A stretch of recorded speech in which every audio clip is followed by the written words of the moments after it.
Aboriginal title is a common law doctrine that the land rights of indigenous peoples to customary tenure persist after the assumption of sovereignty under settler colonialism.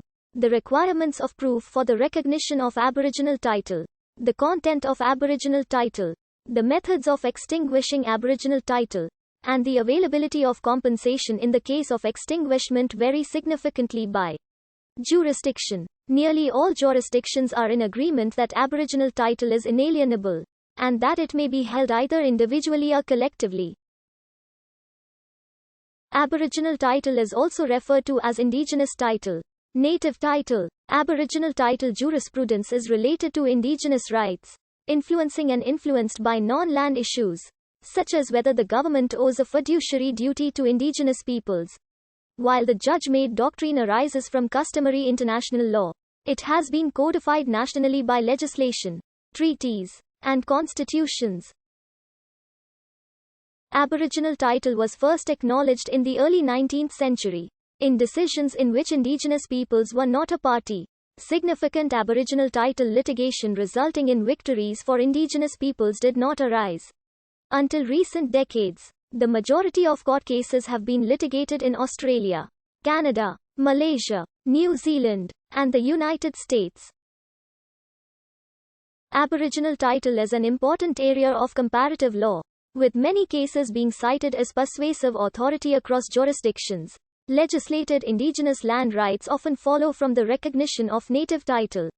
Aboriginal title arose at the intersection of three common law doctrines articulated by the Judicial Committee of the Privy Council: the Act of State Doctrine, the Doctrine of Continuity, and the Recognition Doctrine.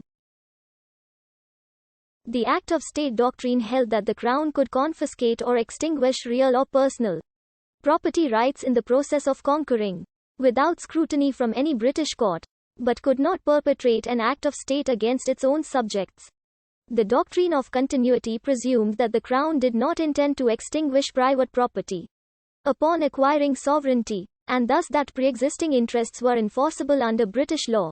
Its mirror was the Recognition Doctrine, which held that private property rights were presumed to be extinguished in the absence of explicit recognition.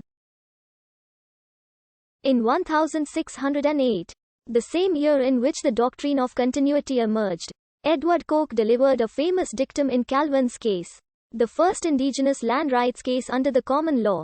Mohegan Indians v. Connecticut was litigated from 1705 to 1773, with the Privy Council affirming without opinion the judgment of a non-judicial tribunal. Other important Privy Council decisions include in re Southern Rhodesia. The former rejected a claim for Aboriginal title, noting that some tribes are so low in the scale of social organization that their usages and conceptions of rights and duties are not to be reconciled with the institutions or the legal ideas of civilized society. Such a gulf cannot be bridged. 2 years later, Amadou Tijani laid the basis for several elements of the modern Aboriginal title doctrine, upholding a customary land claim and urging the need to study of the history of the particular community and its usages in each case. Subsequently, the Privy Council issued many opinions confirming the existence of Aboriginal title and upholding customary land claims. Many of these arose in African colonies. Modern decisions have heaped criticism upon the views expressed in Southern Rhodesia. The requirements for establishing an Aboriginal title to the land vary across countries. But generally speaking, the Aboriginal claimant must establish occupation from a long time ago, generally before the assertion of sovereignty and continuity to the present day. Aboriginal title does not constitute allodial title or radical title in any jurisdiction. Instead, its content is generally described as a usufruct, i.e. a right to use, although in practice this may mean anything from a right to use land for specific enumerated purposes, or a general right to use which approximate fee simple.